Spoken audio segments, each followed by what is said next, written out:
Hello guys, today current affair discussion में आपका स्वागत है। चलिए डिस्कशन स्टार्ट करते हैं। हमारा पहला आर्टिकल है, बिहार में जो भी कास्ट सेंसस हुए थे ना, उसके बाद में स्टेट गवर्नमेंट ने अनाउंस किया है कि वहाँ की जो कास्ट है ना, उनकी जो भी पॉपुलेशन है उसके आधार पर उनके जो रिजर्वेशन है ना उसको बढ़ाया जाएगा। तो ये रिजर्वेशन बढ़ के हो जाएगा 65%। तो इसके ऊपर काफ़ी आर्टिकल आएंगे अब, जब तक ये नहीं मिल जाता है तो पॉलिटिक्स इश्यू बनेगा, कोर्ट में भी जाएगा, काफ़ी मुद्दे बनेंगे। तो जब तक फाइनल नहीं आता है तब तक अपने को इस पर मैटर नहीं, मगजमारी नहीं करनी है। फाइनल आप इतना जान लो कि बिहार में भी 65% तक आरक्षण को बढ़ाने की बात की जा रही है, जो कि कास्ट सेंसस के बाद हुआ है, जो जातिगत आधार पे काफ़ी मुद्दा बड़ा छिल गया है। इस पर अपन को नहीं जाना है। तो हमारे नेक्स्ट आर्टिकल पे जाते हैं। यहाँ पे दूसरे आर्टिकल है जो मैक्सवेल के बारे में। मैक्सवेल ने जो कल किया था, एक अदम्य साहस का परिचय दिया था, वो पारी में एग्जाम के हिसाब से मैटर नहीं करता, आप उससे कुछ सीख सकते हो, मोटिवेशन ले सकते हो। और यहाँ मिजोरम वगैरह के बारे में दिया जा रखा है, ये भी हमारे अपने लिए इंपॉर्टेंट नहीं है। तो अपन जाते हैं अपने नेक्स्ट आर्टिकल की ओर। ये हमारे लिए इंपॉर्टेंट है।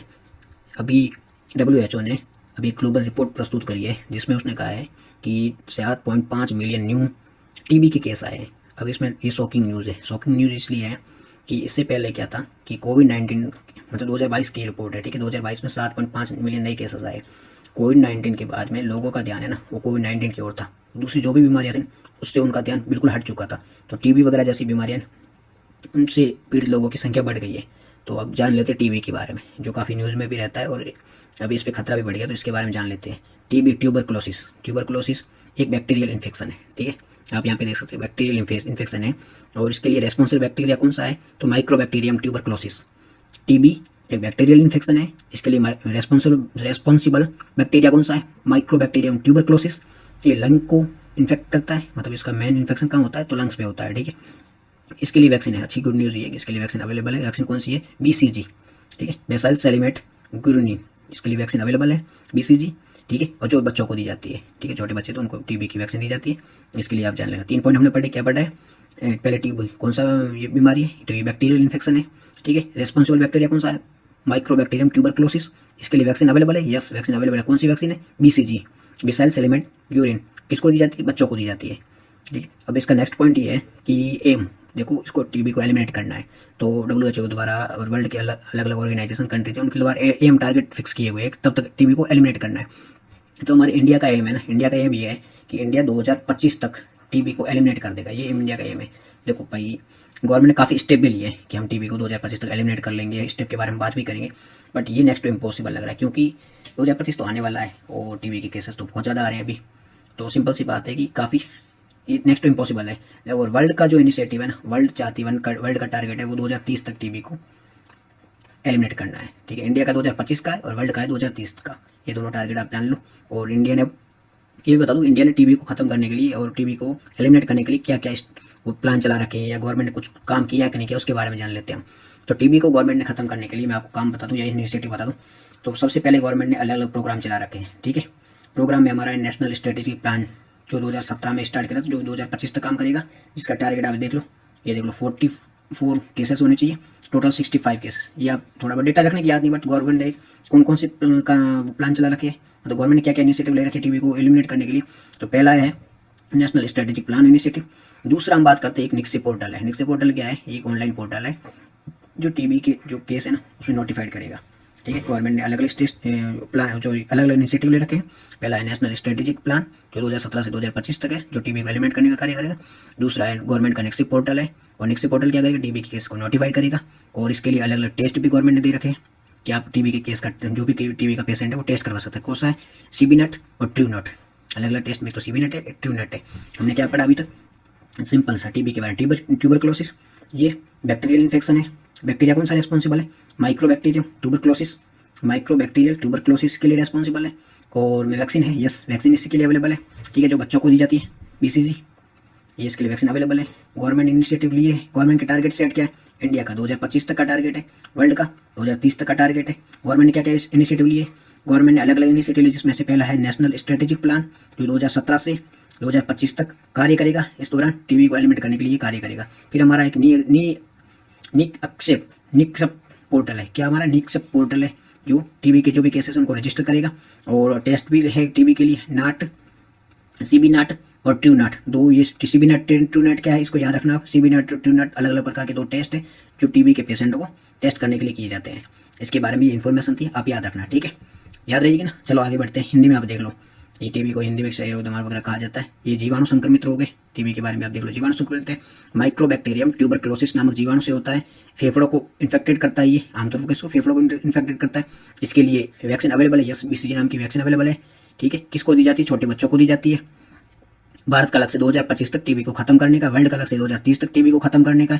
भारत इनिशिएटिव ले रखे हैं, बहुत सारे अलग अलग प्रकार के इनिशिएटिव ले रखे हैं। नेशनल स्ट्रेटेजिक प्लान जो 2017 से 25 तक टीबी को खत्म करने के लिए भूमिका निभाएगा। इसके लिए अलावा निक्से पोर्टल है जो क्या करेगा, टीबी के मामलों को ट्रैक करेगा, ठीक है। ये इसके बारे में हमने जान लिया। फिर ये क्या क्या इसमें अलग अलग प्रकार के टेस्ट दे रखे हैं, ये सीबी नाट और ट्रू नाट, सीबी नाट और ट्यूर नाट, ये क्या है, ये टेस्ट है टीबी के पेशेंट की पता करने के लिए, टीबी के पेशेंट है कि नहीं है उसका पता करने के लिए अलग अलग प्रकार के टेस्ट है। और भी गवर्नमेंट ने कई इनिशिएटिव चलाए हैं, जैसे एक निक्से मित्रा, निक्से जो ऑनलाइन पोर्टल था निक्से वाला, वो भी टीबी के लिए, और निक्से मित्रा ये भी टीबी के लिए। अब मित्रा मीन्स फ्रेंड्स होते हैं, तो इसमें गवर्नमेंट ये कहना चाहती है कि कम्युनिटी एंगेजमेंट को बढ़ाने के लिए निक्से मित्रा में ऐसे आदमी, ऐसे इंसानों, ऐसे व्यक्तियों को बनाया जाता है जो ट्यूबरक्लोसिस से पीड़ित व्यक्ति हैं, उनको सपोर्ट करे, उनकी हेल्प करे, तो ऐसे लोगों को निक्से मित्र कहा जाता है। एक कम्युनिटी एंगेजमेंट को बढ़ाने के लिए गवर्नमेंट ने स्टार्ट करा है, ठीक है। तो ऑनलाइन पोर्टल है निक्से पोर्टल, वो भी टीबी से रिलेटेड है। कहीं क्वेश्चन पूछ ले कि निक्से मित्रा या निक्से पोर्टल दोनों सेम ही है, किससे संबंधित है, दोनों सेम, मतलब सेम मीन्स टीबी से संबंधित है, दोनों का फ्यूजन यही है, टीबी को एलिमिनेट करना। ये ट्रैक करता है और हेल्प करता है, टीबी पीड़ितों की हेल्प करते हैं, ठीक है। और गवर्नमेंट और भी इनिशिएटिव लिए टीबी पेशेंटों के लिए अलग भी इंजेक्शन के ट्राई कर रही है, अलग अलग वैक्सीनों की खोज कर रही है, नई नई दवाइयों को भी, ड्रग्स वगैरह भी लाने के लिए ट्रायल कर रहे हैं, अलग अलग प्रकार के टेस्ट भी जिनकी भी खोज की जा रही है, जिन पर रिसर्च एंड डेवलपमेंट हो रही है। ये इसके बारे में देख लो, हिंदी में आप देख लो। सामूहिक सहभागिता को बढ़ावा दिया जा रहा है, जिसमें निक्से मित्र नाम के, मतलब जो भी निक्से मित्र रोगी होते हैं, रोगियों को सपोर्ट करने के लिए निक्से मित्र होते हैं, उनको गवर्नमेंट बताएगी कि भाई आप लोग जो भी टीबी पीड़ित है उनकी हेल्प करो, ठीक है। अलग अलग प्रकार की दवाइयाँ भी खोज जा रही है और नई नई दवाइयों को मुफ्त में दिया जा रहा है, वैक्सीन के परीक्षण चल रहा है, अलग अलग प्रकार की नई नई वैक्सीन बनाई जा रही है। तो गवर्नमेंट काफ़ी इनिशिएटिव लिए और इसमें इसे कम करने के लिए बहुत सारे प्रयास चल रहे हैं, ठीक है। और हमारा नेक्स्ट आर्टिकल है वो रेड सेंटर्स के बारे में। अब रेड सेंटर्स के बारे में आप जानते हैं ये क्या होता है कि अभी न्यूज़ में क्यों है, सबसे पहले ये जान लो। तो तिरुपति में जो स्टेट पुलिस है ना, उन्होंने काफ़ी सारे रेड जो सेंटर्स थे ना, उनसे जो इन्वॉल्व थे उनके केस में, इनकी तस्करी वगैरह के लिए उनको गिरफ्तार किया है, ठीक है। ये न्यूज़ है, तो न्यूज़ अपने लिए इतनी इंपॉर्टेंट है नहीं। अब अपन जान लेते हैं रेड सेंटर्स क्या है, ठीक है। इसमें काफ़ी फैक्चुअल डिटेल है जो मस्ट है, आपको जानना होगा, ठीक है, आपके लिए काफ़ी इंपॉर्टेंट है। तो रेड सेंटर्स है एक एंडेमिक ट्री है। एंडेमिक का मीनिंग आप याद रखना, ये चीज़ें पूछी जाएगी प्रीलिम में, डायरेक्ट ऐसे दिया जाएगा रेड सेंटर्स एंडेमिक ट्री है, वहाँ का लोकेशन दी जाएगी, एंडेमिक ट्री है, बिल्कुल रेड सेंडर है वो एंडेमिक ट्री। एंडेमिक मीन्स स्थानिक, केवल वहीं पाई जाती है, स्थानिक मतलब वहाँ की स्थानीय ट्री है, ये चीज़ आप याद रखना। तो पहला पॉइंट है रेड सेंडर है वो एंडेमिक ट्री है, एंडेमिक ट्री है, यस रेड सेंडर है वो एंडेमिक ट्री है। पहला पॉइंट आपको याद समझ में आ जाएगा, मतलब याद रह जाएगा, ये चीज़ याद रखनी है आपको, रेड सेंडर एंडेमिक ट्री है, ठीक है। और ये मोस्ट ऑफली कहाँ पाई जाती है, तो red sander most of eastern Ghat में। रेड सेंडर को आपको याद रखना है, रेड सेंडर मोस्ट ऑफ कहाँ पाई जाती है, ईस्टर्न घाट में। ईस्टर्न घाट में कहाँ, ईस्टर्न घाट के सदर्न पार्ट में, ईस्टर्न घाट के भी सदर पार्ट, जैसे आंध्र प्रदेश में वहाँ का शेषाचलम है, वेलिकोंडा है, पालकोंडा है, वहाँ पाया जाता है रेड सेंडर। रेड सेंडर के बारे में आपको 2 पॉइंट यहाँ पे समझा देते हैं जो हमने अभी पढ़े हैं। रेड सेंडर पहली एंडेमिक है, ठीक है, ये चीज़ आपको याद रखना, रेड सेंडर एंडेमिक ट्री है, ठीक है, ये ओनली पाई जाती है, ये ओनली वर्ड पे फोकस करना, red sander only eastern Ghat में ही पाई जाती है। ये चीज़ आप बहुत कन्फ्यूज करिए, क्योंकि वो कई बार एक ट्रिक होती है कि ओनली जहाँ लिखा हो वो गलत होगा। प्रीलिम में 4 ऑप्शन दे रखे हैं जिसमें देख रखा ओनली, तो आप एज्यूम कर लो कि ओनली ये मीन्स गलत है, लेकिन यहाँ यह ध्यान रखना रेड सेंडर एंडेमिक है, आप यहाँ भी कन्फ्यूज हो, फैक्चुअल डेटा है ये तो गलत होगा नहीं, रेड सेंडर एंडेमिक है सही है। Red sander only eastern Ghat में पाई जाती है, yes red sander only eastern Ghat में, वो भी सदर्न पार्ट में, ईस्टर्न घाट के सदर्न पार्ट में, जो आंध्र प्रदेश के कई पार्ट हैं जैसे शेषाचलम, वेलिकोंडा, पालकोंडा वगैरह, वहाँ इसमें पाई जाती है, ठीक है। ये रेड सेंडर के बारे में 3 पॉइंट में पढ़े, जो भी 2 पॉइंट पढ़े आपको याद रखने हैं। Red sender endemic tree species है जो ईस्टर्न घाट के सदर्न पार्ट के आंध्र प्रदेश वगैरह रीजन में, जैसे शेषाचलम, वेलिकोंडा, पालकोंडा हिल में पाया जाता है। ये चीज़ आप याद रखोगे, ठीक है। इसकी नेक्स्ट इन्फॉर्मेशन आप हिंदी में एक बार देख लो, इसमें तिरुपति पुलिस ने जब्त की न्यूज़ अपने लिए इंपॉर्टेंट है नहीं। ये केवल पूर्वी घाट में पाई जाती है, ठीक है, पूर्वी घाटों के दक्षिणी हिस्सों में पाई जाती है, ठीक है। कहाँ पाई जाती है, शेषाचलम, वेलिकोंडा, पालकोंडा, इतना याद रखना। तो ये केवल पूर्वी घाट के दक्षिणी हिस्सों में पाई जाती है, इतना चीज़ आपको याद रखनी है। और ये एक स्थानिक प्रजाति है, ये एक स्थानिक ओनली, ये देखो स्थानिक लिखा हुआ ना, स्थानिक ओनली वहीं पाई जाती है, ठीक है। एंडेमिक ट्री है, ये फैक्चुअल डिटेल आप याद रखना, केवल स्थानिक वहाँ पाई जाती है, स्थानिक ट्री है और केवल पूर्वी घाट में पाई जाती है, ये चीज़ आप याद रखना मस्ट है, ठीक है। और अब रेड सेंटर के बारे में और फैक्चुअल डिटेल दे रखी, तो इसका इंडेंजर कैटेगरी, ये चीज़ आप ये कन्वर्जेंस स्टेटस, मतलब इसको स्टेटस क्या दे रखा है, तो wild life protection act, wild life protection act के शेड्यूल 4 में है ये, और IUCN की लिस्ट है ना, उसमें इंडेंजर्ड कैटेगरी में है। ये चीज़ आप याद रखना। साइट की अपेंडिक्स सेकंड में है। मैं आपको शॉर्ट फॉर्म में समझा देता हूँ। साइट में किस में है, साइट में ये दे रखा है अपेंडिक्स 4 में, और IUCN में ये इंडेंजर्ड कैटेगरी में, और वाइल्ड लाइफ प्रोटेक्शन एक्ट में, वाइल्ड लाइफ में है ये शेड्यूल 4, सॉरी अपेंडिक्स सेकंड में, ठीक है, अपेंडिक्स सेकंड है और शेड्यूल 4 है। ये चीज़ आपको याद रखना, ठीक है।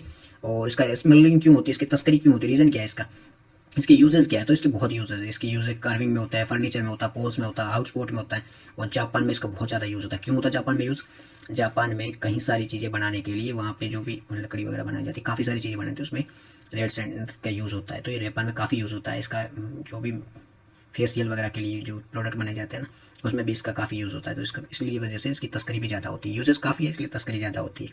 ये चीज़ आप याद रखना। लाल सैंडर के बारे में हिंदी में आप देख लो, ये इसकी संरक्षण की स्थिति क्या है, ये वाइल्ड लाइफ प्रोटेक्शन एक्ट की अनुसूची 4 में है। IUCN लुप्तप्राय यानी इंडेंजर कैटेगरी में है, और अपनी साइड्स में ये प्रीसेस सेकंड में है, ठीक है। तस्करी के कारण इसके घरेलू यूज़ होता है, अंतर्राष्ट्रीय में काफ़ी दक्षिण पूर्वी देशों में यूज़ होता है, नक्काशी में होता है, फर्नीचर में खंभे वगैरह बनाने में इसका यूज़ होता है। लहरदार अनाज के प्रसंस्करण जापान में इसका काफ़ी यूज़ होता है, ठीक है। जो फेशियल वगैरह के जो हमारे प्रोडक्ट बनते हैं उसमें भी इसका काफ़ी यूज़ होता है। इसकी सौंदर्य के प्रसंस्करण जो होते हैं, सौंदर्य के साधन, समझ रहे हो, उसमें भी इसका काफ़ी यूज़ है। कॉस्मेटिक के जो भी होता है ना, उसमें काफ़ी यूज़ होता है। नेक्स्ट हमारा अपने नेक्स्ट आर्टिकल की ओर चलते हैं। हमारा नेक्स्ट आर्टिकल है भारत आटा स्कीम के बारे में। हाल ही में सेंट्रल गवर्नमेंट ने भारत आटा स्कीम को लॉन्च किया है। इसमें क्या होगा, सब्सिडी रेट पर लोगों को आटा दिया जाएगा, जो कम दाम में दिया जाएगा। ये स्कीम क्यों लेके आए हैं, तो महंगाई काफ़ी है, उसमें रिलीफ देने के लिए स्कीम लेके आए हैं। इसमें क्या होगा, जो कंज्यूमर मिनिस्ट्री के अंतर्गत ये स्कीम आती है, तो इस स्कीम में 2.5 लाख जो टन आटा है वो दिया जाएगा FCI को, जो फूड कॉर्पोरेशन ऑफ इंडिया है। ये अलग अलग संस्थाओं के साथ मिलकर आम जनता को 27.50 रुपये पर किलो आटा देने का कार्य करेगी। इतना स्कीम के बारे में जान लो। सेंट्रल गवर्नमेंट लेके आई है, सब्सिडी रेट पे अनाज देगी, अनाज के आटा देगी। कौन सी मिनिस्टर ऑफ कंज्यूमर के अंदर आती है स्कीम, ठीक है, ये जान लिया। अब इसके बारे में आगे एक बार देख लो, और 27 रुपये किलो दिया जाएगा। ये देख लो आप, भारत आटा योजना, केंद्र सरकार अभी में भारत आटा योजना लेके आई, जिसमें गेहूं का आटा है वो रियायती दर पर दिया जाएगा, ठीक है। ये उपभोक्ता को ऊंची कीमत जो भी प्राइस आई है उससे राहत दिलाएगी। पूरे देश में लॉन्च किया जाएगा इसे, ठीक है, किया गया है अभी। उपभोक्ता मंत्रालय के अंतर्गत है, जिसमें ये फूड जो भी FCI है, FCI को आटा दिया जाएगा 2.5 लाख टन, जो अलग अलग संस्थाओं के साथ मिलकर 27.50 रुपये किलो जनता को देने का कार्य करेगी, ठीक है। अब हमारा नेक्स्ट जो आर्टिकल है ये इंपॉर्टेंट है। ये आर्टिकल है Indo Pacific maritime domain awareness, ठीक है, IPMDA, ठीक है। अब IPMDA क्या है और इनिशिएटिव किसके द्वारा लेके, इसके बारे में जान लेते हैं। तो IPMDA Indo Pacific maritime domain, Indo Pacific क्षेत्र में जो भी प्रॉब्लम चल रही है ना, मतलब मेन प्रॉब्लम क्या है, चाइना। तो चाइना की प्रॉब्लम को टैकल करने के लिए क्वाड देशों द्वारा, क्वाड कौन कौन से देश है क्वाड में, इंडिया, जापान, ऑस्ट्रेलिया और USA। क्वाड में 4 देश है, इंडिया, जापान, ऑस्ट्रेलिया और USA। इन्होंने 2022 में IPMDA नामक जो भी जो इनिशिएटिव है इसको स्टार्ट किया था। इसका एम क्या था, इस इनिशिएटिव लाने के पीछे एम क्या था, तो इंडो पैसिफिक रीजन में ना चाइना का कभी एग्रेशन बढ़ता जा रहा है। इंडो पैसिफिक रीजन में चाइना का एग्रेशन बढ़ता जा रहा है। चाइना जो law and order, establish law and order है ना, उसको बार बार ब्रेक कर रहा है चाइना। जो भी सी रूट्स है, अदर कोई सी है, उसमें अपने नेवल्स को भेजता है। वहाँ जो भी वहाँ की स्टेब्लिश गवर्नमेंट लाइक वियतनाम जैसे देश हैं, उनको परेशान करने का काम करता है। इंडो पैसिफिक में कुल मिला के चाइना की दादागिरी बढ़ती जा रही है। अब इस दादागिरी को कम करने के लिए, चाइना को एग्रेशन को शांत करने के लिए 4 देश मिलकर, क्वाड के 4 देश मिलकर, क्यों इनका मोटो सेम ही है कि कैसे भी मिलकर चाइना का जो डोमिनेंस है उसको कम करना है। तो इन चारों ने मिलकर वहाँ ऐसा इनिशिएटिव लिया जिससे इसको कम किया। अब कम कैसे करेंगे चाइना का डोमिनेंस को, तो ये टेक्नोलॉजी का हेल्प लेंगे। ये चारों देश मिलकर टेक्नोलॉजी का हेल्प देंगे। टेक्नोलॉजी के हेल्प के माध्यम से वहाँ रियल डेटा को कलेक्ट करेंगे। मतलब चाइना ऐसा कार्य करता है कि वहाँ पर अपने वेसल भेज देता है जिसका पता ही नहीं चलता है, मतलब गलत तरीके से फिशिंग भी करवाता है वहाँ पे। और क्या करता है, जो भी वहाँ पे जो नेवल वगैरह आते हैं ना, उनकी क्या करता है, जो भी उसमें ऐसे ट्रांसपोंडर लगे होते हैं उसे बंद कर देता चाइना, जिसे पता नहीं चलता, उसको लोकेशन है, करंट लोकेशन वो पता नहीं कर सकते, ऐसा कार्य भी करता है। तो अब ये क्या करेंगे, ये टेक्नोलॉजी की यूज़ करके, जो रेडार वगैरह होता है उनका यूज़ करके डायरेक्ट जो रियल टाइम डेटा उसको ट्रैक करेंगे। भाई जो वेसल गायब हो गई वो कहाँ है, फिशिंग हो रही तो वो कहाँ हो रही है, उनको ट्रैक करके इन्फॉर्मेशन शेयर करेंगे। ये क्या करेंगे, इसके अलावा भी एक इन्फॉर्मेशन रीजनल इन्फॉर्मेशन सेंटर भी बनाएंगे। आसपास के जो भी एरियाज हैं उसमें अपने रीजनल इन्फॉर्मेशन सेंटर बनाएंगे और एक दूसरे को इन्फॉर्मेशन शेयर करेंगे, जिससे आसपास की इन्फॉर्मेशन मिलेगी और अवेयरनेस भी बढ़ेगी। और चाइना की जो भी गलत एक्टिविटीज़ है, और चाइना के अलावा भी जो रॉन्ग तरीके से फिशिंग प्रैक्टिसेस करते हैं, लूटमारी करते हैं, समुद्री चोरियाँ करते हैं, उनको रोकने का भी कार्य करेगा। तो ये काफ़ी महत्वपूर्ण इनिशिएटिव है, ठीक है। इसमें टेक्नोलॉजी का बहुत ज़्यादा यूज़ किया जा रहा है, अवेयरनेस बढ़ाने पर काफ़ी फोकस किया जा रहा है। ये इसके बारे में और भी डेटा दे रखा है, बाकी सिंपली मैंने वर्ड में काफ़ी सारा समझा दिया आपको, यही मोस्ट ऑफ इसमें दिया गया है। देखो IPMDA के बारे में, इसका मेन एम क्या था, जो भी इंडो पैसिफिक रीजन है उसमें सुरक्षा और स्थिरता को बढ़ाने के लिए इनिशिएटिव शुरू किया गया था। 2022 में क्वाड देश जापान, इंडिया, ऑस्ट्रेलिया और USA इनके द्वारा स्टार्ट किया गया था। इसका मेन है समुद्री डोमेन में जागरूकता बढ़ाने का कार्य करेगा और ट्रांसपेरेंसी लाने का भी ये कार्य करेगा। इसमें टेक्नोलॉजी का काफ़ी यूज़ किया जाएगा इसके द्वारा, और जो भी आसपास के इंडो पैसिफिक रीजन के अलावा इंडियन ओशियन है उसमें भी ये सब देश मिलकर कार्य करेंगे और वहाँ भी स्थिरता लाने की कोशिश करेंगे, ठीक है। इसका ऑब्जेक्टिव मैंने आपको बता ही दिया है। इसका ऑब्जेक्टिव क्या है, डार्क शिपिंग। डार्क शिपिंग क्या होता है, सबसे पहले डार्क शिपिंग के बारे में जान लो। इसमें क्या होता है, कुछ शिप होती है, उसमें क्या वो लगे होते हैं ट्रांसपोंडर, ये शिप है, इसमें ट्रांसपोंडर लगे हुए हैं। इससे क्या कम्युनिकेशन करते हैं यहाँ पे दूसरे जो भी शिप है या फिर जो भी इनके गवर्नमेंट वगैरह होती है ना, उनसे कम्युनिकेशन करते हैं। अगर इस ट्रांसपोंडर को ख़त्म कर दोगे ना तो वो आपस में कम्युनिकेट नहीं कर पाएंगे कि भाई शिप कहाँ गई, उसका लोकेशन आप ट्रेस नहीं कर पाओगे।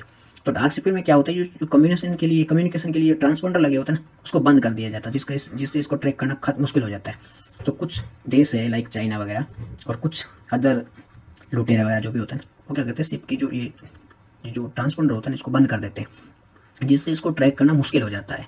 तो यही होता है डार्क शिपिंग। तो इस डार्क शिप होती है ना, उसको ट्रैक करने में भी ये जो टेक्नोलॉजी है ना, कौन सी IPMDA जो टेक्नोलॉजी का यूज़ लेगी, और ये टेक्नोलॉजी के यूज़ के द्वारा डार्क शिप है उसको ट्रैक करेंगे। इसके अलावा ये क्या करेंगे, जो भी समुद्री है ना एक्टिविटी, उनको रियल टाइम में ट्रैक करेंगे और डेटा एक्सचेंज करेंगे। इनके द्वारा ये काम किया, काफ़ी इसके ऑब्जेक्टिव है, हेल्प करें, जो मैंने आपको काफ़ी डिटेल में समझा दिया है। अब ये कि बार बार वर्ड आ रहा है मैरीटाइम डोमेन अवेयरनेस, ये क्या है। तो मैरीटाइम डोमेन अवेयरनेस क्या है कि जो सी लेवल आसपास का जो भी सी एरियाज है किसी भी देश के, उसमें अवेयरनेस फैलाना, वहाँ की ऐसी अवेयरनेस फैलाना जिसके बारे में वहाँ क्या चल रहा है, क्या प्रॉब्लम है, पॉल्यूशन के इश्यूज है कि नहीं है, जो भी है उसके बारे में लोगों को अवेयर करना। तो ये सी डोमेन अवेयरनेस के बारे में, ये तभी आपको बता दिया मैंने। इसका भी सिग्निफिकेंस क्या है, सिग्निफिकेंस तो क्या है, अवेयरनेस करना जरूरी ताकि लोगों को पता चले वहाँ क्या प्रॉब्लम चल रही है, ये सिग्निफिकेंस है। ये देख लो डार्क शिपिंग, हिंदी में देख लो, उद्देश्य डार्क शिपिंग को ट्रैक करना और रियल टाइम डेटा शेयर किया जाएगा किसके द्वारा, IPDMA का टेक्नोलॉजी है ना उसके द्वारा, ठीक है। और ये आसपास के जो रीजन है वहाँ दिया जाएगा और जो समुद्र को पेशकश करेगा और जागरूकता बढ़ाने का कार्य करेगा। ये इसके काफ़ी रीजन थे। डार्क शिपिंग के बारे में आपको पहले ही बता चुका हूँ कि डार्क शिप ऐसी शिप होती है जिसमें उसका जो सिस्टम होता है उसे बंद कर दिया जाता है, जिससे उसको ट्रैक करना मुश्किल हो जाता है। मैरीटाइम डोमेन अवेयरनेस के बारे में भी आपको बता चुका हूँ कि इसमें अवेयरनेस में क्या होता है कि जागरूकता फैलाई जाती है, जिससे आसपास के रीजन का क्या प्रॉब्लम चल रही है उसके बारे में लोगों को पता रहे, या मैं डिटेल में समझा सकूँ। हिंदी में पढ़ना तो आप पढ़ सकते हो, बाकी मैं आपको डिटेल में समझा सकूँ, ठीक है। नेक्स्ट हमारा आर्टिकल है लीप अहेड इनिशिएटिव। अब लीप अहेड इनिशिएटिव क्या है, मैं आपको पहले एक बार समझा देता हूँ, उसके बारे में आप वर्ड बाई पढ़ सकते हो। तो इसमें क्या होता है, कोई स्टार्टअप है, उसके पास काफ़ी इन्फॉर्मेशन है, काफ़ी वो टेक्नोलॉजी है और कैसे ऐसे आइडियाज़ है जिससे वो काफ़ी आगे बढ़ सकता है, बट उसके पास एक तो फाइनेंस की कमी है और प्रमोशन भी कमी है और प्रमोट करने के लिए गाइडेंस भी की कमी है। इसकी कमी के कारण वो आगे बढ़ नहीं पा रहा है। तो ये लीप अहेड इनिशिएटिव क्या करेगा, ऐसे जो इनिशिएटिव है, ऐसे जो स्टार्टअप है ना, उनको एक तो फाइनेंशियली सपोर्ट करेगा, एक टेक्नोलॉजिकली सपोर्ट करेगा और भी सपोर्ट करेगा, जैसे उसको जरूरत हो प्रमोशन करने के लिए और भी ऐसी जरूरत हो ना, वो सपोर्ट करेगा कुल। तो ये लीप अहेड इनिशिएटिव के बारे में था। अब इसमें किसका इनिशिएटिव है, माइटी मिनिस्ट्री का है, ministry of electronic and technology, जिसने ये स्टार्ट करा किसके साथ मिलकर, STPI और TIE, SPTI और TIE। अब SPTI और TIE क्या है इसके बारे में हम आगे भी पढ़ेंगे, पर पहले ये जान लो कि इसने किसने स्टार्ट करा, माइटी मिनिस्ट्री ने, किसके साथ मिलकर, TIE प्लस SPTI के साथ मिलकर, STPI के साथ में मिलकर, माइटी मिनिस्टर ने टाई प्लस STPI के साथ मिलकर लीप अहेड इनिशिएटिव को स्टार्ट किया। लीप अहेड इनिशिएटिव क्या है, तो वहाँ 3-4 पॉइंट दिए होंगे जिसमें स्टार्टअप को हेल्प करेगा। जो स्टार्टअप है जिनके पास में काफ़ी टेक्नोलॉजी की कमी है, फाइनेंस की कमी है, तो उनको हेल्प करेगा। क्या ये सही है, तो हाँ ये सही है, आपको ये चीज़ याद रखनी है, ठीक है। और यही यहाँ पे लिखा हुआ सारा, एक पैन इंडिया प्रोग्राम है, ये पैन इंडिया प्रोग्राम को सपोर्ट करेगा, जो भी स्टार्टअप उनको सपोर्ट करने में हेल्प करेगा, ठीक है। 1 by 1 वर्ड में यही लिखा हुआ जो मैंने आपको समझो, मेंटरशिप वगैरह देगा। अब हिंदी में आप देख लो, लीप अहेड इलेक्ट्रॉनिक सूचना प्रौद्योगिकी माइटी मिनिस्ट्री का है, इन्होंने स्टार्ट करा किसके साथ, द इंडस एंटरप्रेन्योर और दिल्ली NCR के साथ में शुरू किया है, ठीक है। ये अखिल भारतीय कार्यक्रम है, ये उन स्टार्टअप को हेल्प करेगा जो शुरुआती गति दिखाते हैं, जिन विकास के चरण में लेकिन इनके पास पैसों और कमी है, उनको हेल्प करेगा, ठीक है। कई प्रकार के लाभ देगा, लाभ क्या देगा, गहन इनिशिएटिव देगा, हाइब्रिड मेंटरशिप कार्यक्रम चलाएगा, निवेशकों को साथ बिठाएगा, जिनसे उनको स्टार्टअप को और निवेशकों को आपस में मिला दिया जाएगा और एक दूसरे की वो हेल्प कर सकते हैं, ठीक है। और ये लीप ये देखो, अब आप जान लो SPTPI, वहाँ पे देखो आए थे कि माइटी मिनिस्ट्री ने SPTI और TI के साथ मिलकर ये प्रोग्राम। तो SPTI क्या है, तो STPI क्या है, SPTI है वो ministry of electronic and information technology. ये भी ये एक ऑर्गेनाइजेशन है जो माइटी मिनिस्ट्री के अंतर्गत आता है, माइटी मिनिस्ट्री के अंतर्गत आता है। ये क्या कार्य करता है, ये प्रमोट करता है सॉफ्टवेयर एक्सपोर्ट को प्रमोट करता है। SPTI क्या है, XPTI क्या है, सॉरी अब मैं बताता हूँ आपको। SPTI क्या है, ये माइटी मिनिस्ट्री के अंतर्गत एक ऑर्गेनाइजेशन है जो प्रमोट करता है, किसको प्रमोट करता है, सॉफ्टवेयर एक्सपोर्ट को प्रमोट करता है। मतलब ऐसे कार्य जो सॉफ्टवेयर एक्सपोर्ट होते हैं ना उनको प्रमोट करता है। उसके साथ साथ जो स्टार्ट के लिए इकोसिस्टम बनाने का भी कार्य करता है। स्टार्टअप है वो कैसे डेवलप होंगे उनके लिए इकोसिस्टम भी ये बनाता है STPI। ये इसके बारे में जान लिया। अब आप जान लो इंडस एंटरप्रेन्योर सिस्टम, ये टाई के बारे में जान लो, ठीक है।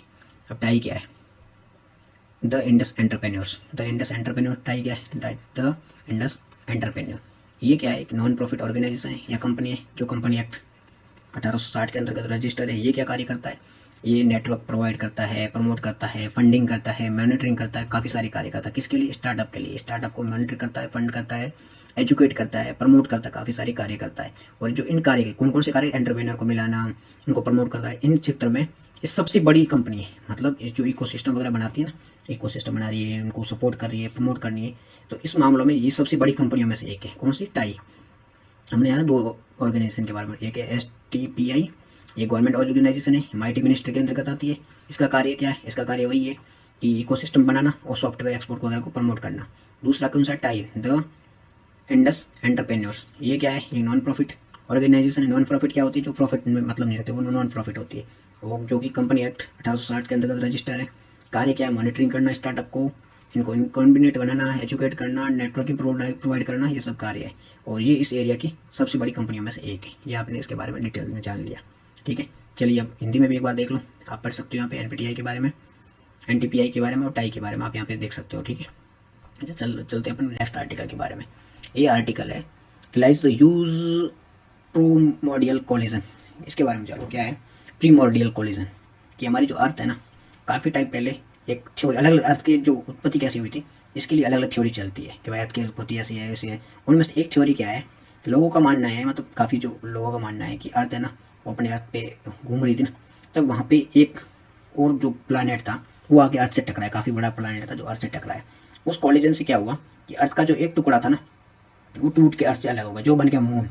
जबकि दो बड़े बड़े टुकड़े थे ना, वो अर्थ के मेंटल में धंस गए, ठीक है। मतलब क्या हुआ था, जब अर्थ अपने अक्ष पे घूम रही थी तो वो एक प्लैनेट से टकराई, तो अर्थ का एक टुकड़ा टूट गया अलग, जो बन गया मून, और दो टुकड़े धंस के मेंटल में रह गए, ठीक है। और यही दो टुकड़े ना आज भी मेंटल में है, ठीक है। अब इसका पता लगा कैसे लगा, वो तो मैं आपको आज बताऊँ। पहले ये दो टुकड़े कहाँ कहाँ, एक तो है साउथ अमेरिका में, साउथ अमेरिका की जो परत है उसके नीचे, दूसरा है अफ्रीका की परत के नीचे, ठीक है। अब ये कोलिजन क्या था कि थ्योरी मानी जाती है कि अर्थ अपने अक्ष पे थी, एक प्लैनेट से टकराई, जिससे एक टुकड़ा अलग हुआ जो बन गया चंद्रमा, मून, और दो इसके गहरे में चले गए, एक है साउथ अमेरिका में उसके नीचे, एक अफ्रीका के नीचे, ठीक है। अब ये पता कैसे चला, तो साइंटिस्ट ने हमने कंप्यूटर इमेज निकाले और जो भी खोज वगैरह की, उससे पता चला कि जो यहाँ के जो रीजन है ना, उसमें जहाँ ये टुकड़े बड़े बड़े हैं और उसके आसपास का जो रीजन है ना, जो भी पदार्थ वगैरह मिले, तो ये जो पदार्थ मिला वो और इसके जो भी कण वगैरह मिले, उन दोनों की प्रॉपर्टी डिफरेंट है। मतलब ये काफ़ी डेंस है, इनकी मोटाई काफ़ी है, ये डेंस कम है, इनकी मोटाई कम है। तो उनसे अनुमान लगाए कि ये जो पदार्थ जो मिला है ये वही उस टाइम का है जब कॉलेजनों के वहाँ धस गया था, वो ये उसका है, और दूसरा वाला है ये रियल पृथ्वी का है। ऐसे करके अनुमान लगाया कि हाँ ये दोनों अलग अलग चीज़ें हैं, और ये जो टकराव हुआ था ना उसके माध्यम से ये मेंटल में धस गए हैं, और ये जो प्रोडक्ट मिले ना, जो पदार्थ या कण मिले ना, ये उन्हीं दो जो प्लानट के टकराने के कारण जो वहाँ धसे थे ना, उन दोनों ब्लॉक का ये रीज़न है। उसी वजह से इनकी जो गहनता है, इनकी जो डेंसिटी है वो मोटी है, ठीक है। ये इसके बारे में था। और यहाँ पे की फाइंडिंग, इसका बेनिफिट क्या होगा, तो उसके बारे में जानने में मदद मिलेगी कि भाई हाँ उस टाइम में क्या हुआ था, एक्चुअल रीज़न क्या था, टकराने का रीज़न नहीं पता चलेगा तो ये पता चलेगा टकराने के बाद में उसकी प्रॉपर्टी क्या थी, काफ़ी इसका बेनिफिट्स भी मिल सकते हैं, ठीक है। ये इसके बारे में आर्टिकल था। और ये देख लो आप, अब कुछ अध्ययन से वैज्ञानिकों प्रश्न किया कि एक जो बड़ा सा प्लानट था उसे टकराया, तो ये थिया नाम का जो ग्रह था, ये क्या थिया नाम का एक प्लानट था, ये अर्थ है, ये थिया नाम का जो प्लानट है इसे टकराया, टकराने से एक जो प्लानट का पास ये अर्थ का एक टुकड़ा था वो अलग हो गया, जो मून बन गया, दो टुकड़े इसमें धस गए। ये कौन सा थिया प्लानट जो टकराया, ये मून है जो अलग हो गया, दो टुकड़े इसमें धस गए थे। दो टुकड़े कहाँ है, साउथ अमेरिका और अफ्रीका में, अफ्रीका के नीचे है, ठीक है। एक अब की बात है जो करोड़ों साल पहले की, तो ये हमने को मैटर नहीं करता है, ठीक है। ये अभी ये कैसे पता चला वो भी मैंने आपको समझा ही दिया कि पृथ्वी अपने एक्स पे घूम रही थी, उससे लोगों ने अनुमान लगाया कि घूमने से नीचे पदार्थ गए हैं, तो उन दोनों की प्रॉपर्टी चेक करेगी। जो जो ब्लॉक्स थे उनकी प्रॉपर्टी अलग थी, जो वहाँ के रियल प्रोडक्ट थे उनकी प्रॉपर्टी अलग थी, उनके रियल जो कण वगैरह थे उनकी प्रॉपर्टी अलग थी। इससे अनुमान लगाया कि भाई इन दोनों की प्रॉपर्टी अलग होने से ये दोनों अलग अलग है, ठीक है। इस आधार पर अनुमान लगाए। तो ये हमारा आज का करंट अफेयर डिस्कशन था। Thank you.